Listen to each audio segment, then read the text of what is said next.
I'm chilling with you, you know, but we still can't tell nobody now. Could it possibly be true? Romance between a celebrity judge on American Idol and a 22-year-old contestant. A naive and perpetually broke young man of no fixed address who didn't own a car or even a cell phone.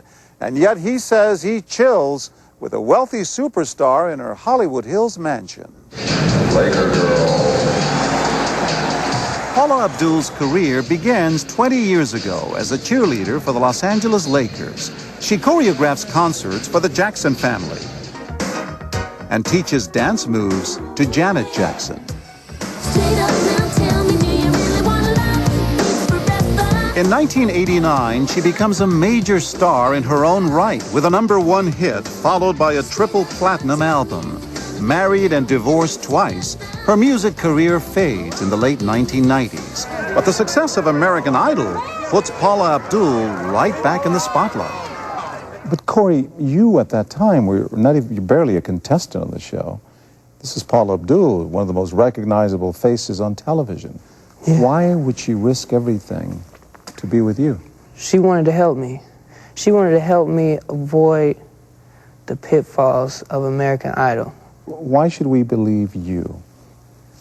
You can or you don't have to, you know what I'm saying?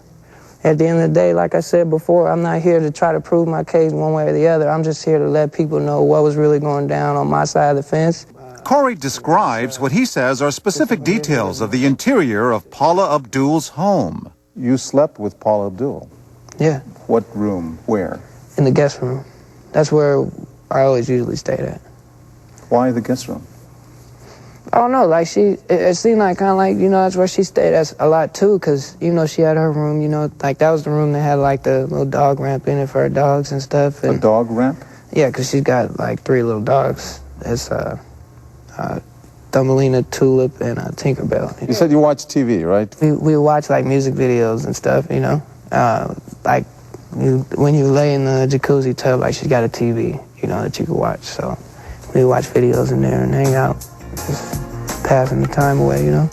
Soon, Corey's friends tell us, he begins bragging of his exploits with Paula Abdul. And they say one night at this Hollywood club, he delivers. They meet her.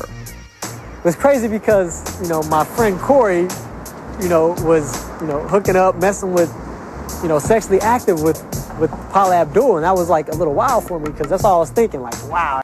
Paula and Corey try to keep things low-key that night, say his friends, but they say they see enough to now believe their friend. You would catch them every once in a while. You know, eye contact, you know, hand touching, just, you know, unnecessary giggling. I noticed, you know, Paula and, you know, touching Corey on it, you know, touching his hands and touching his thigh, you know, and it seemed really, you know, almost like secretive. Corey's parents say he told them his secret almost immediately. He let us know that he and Paula were intimate. Your reaction? I wasn't happy about it. She was 38 at the time, and here's our son who's 22, and I just kind of, What bothered me was the fact that he was in a competition. So what did you tell him? I told him to get back to his music. You said, cut it out. Yeah, a chance of a lifetime. Why take a chance on blowing it? In February, American Idol brings parents, including Dwayne and Jan Clark, onto the show to get their reaction during the competition. They meet Paula. But they say they already knew Paula from the phone calls. Their bills show numerous calls to Paula Abdul's phones. And both Dwayne and Jan say they also remember many incoming calls. Sometimes Jan says she spoke to Paula herself. constant phone calls, back-to-back phone calls. Have we seen Corey? My dad's house in California, our house, his Corey's phone, her cell. Jan Clark says she was stunned by one call in which she says Paula made a special request. There were rumors going around that there might be a possibility of an affair, and she had just mentioned to me on the phone that if any tabloids would call or anybody would call, please not to mention anything about it. And I said, of course, not a problem. Did she say it was serious, that she'd fallen in love with Corey? She didn't use those words with me, but that she really cared about Corey a great deal. By mid-February, Corey is one of 32 contestants now getting their first real publicity on the American Idol website as they vie for the 12 spots in the finals. It's down to 32 contestants. How do you prepare for that? Man, song choice, picking out my songs with, sitting down with Paula, picking that out with her. Paula suggested it? Paula picked it? Like, she was opening my eyes to, like, look, you sing this stuff, this is how you're going to get through.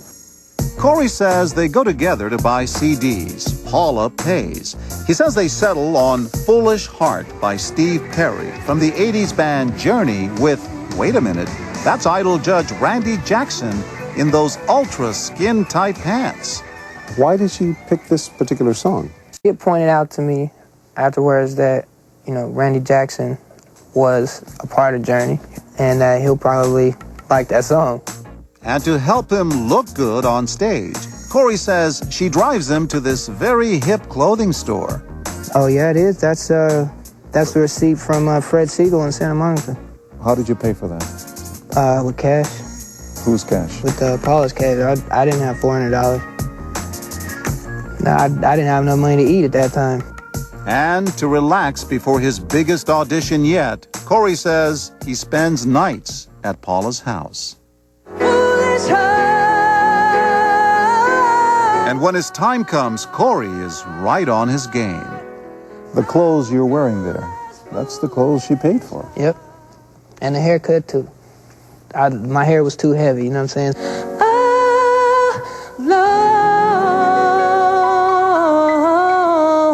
Foolish Heart hits a chord with Randy Jackson, just as Corey says Paula predicted. Great song. Great song. You know why great song? Steve Perry, I worked with. Great song. I mean, I didn't know that. And on the air you say, I didn't know that? Or I said on the air, I didn't know that. And you were lying to Randy, because you did know. Right. You just blew me away. Blew me away. What a beautiful voice, and different and unique. Refreshing. The viewers vote to give Corey one of those coveted spots in the final 12, while the 20 losers return to obscurity with a memento from one of the judges. This is from Paula. She presented this to all the 32 finalists, season 2. And it says, when you wish upon a star, you flip it over. It says you just might become one, and then it has your initial on the inside. But they're about to find out that one of their competitors says their chance at stardom was handicapped because he was getting inside advice.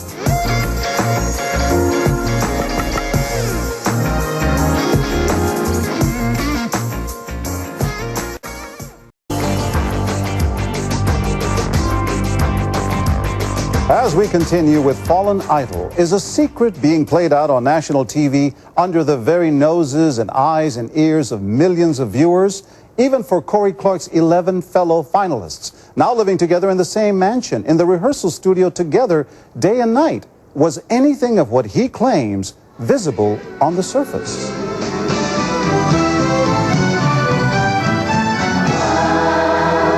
March 2003. The American Idol machine gears up to hype the remaining 12 contestants through the final round of competition. Ruben, Clay, even Corey are on a first-name basis with millions of adoring fans. If Corey's claims are true, his actions, approaching Paula on stage and singing I Owe It All to You, take on a new significance.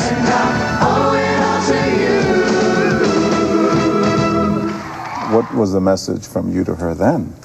I'm showing her that, I love her and I care about her, and this is, I owe it all to you, like I'm giving you a message, And you were telling Paula, thank you. Yeah, thank you for watching my back. Behind those finalists are 20 singers eliminated in the previous round, denied the celebrity status and exposure of the finals. We meet 7 of them at the Alex Theater. You thought you were about to become a huge star, and then everything ends just right there at the moment they tell you. Suddenly. Yeah. Rapidly. And it's horrible. You just get so depressed afterwards. Some people would walk out of these doors and they're like, my life is over. Some people were like suicidal. Suicidal? Yeah, like my life is over. None of these singers is aware until we tell them that one of the contestants who beat them now alleges he was coached by a judge.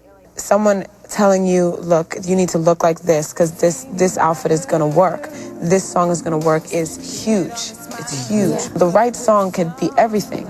the wrong shoes could be the wrong thing. You know what I mean? Telling them how to wear the hair, what clothes to pick out, what songs would work better, would that give them an edge over you guys?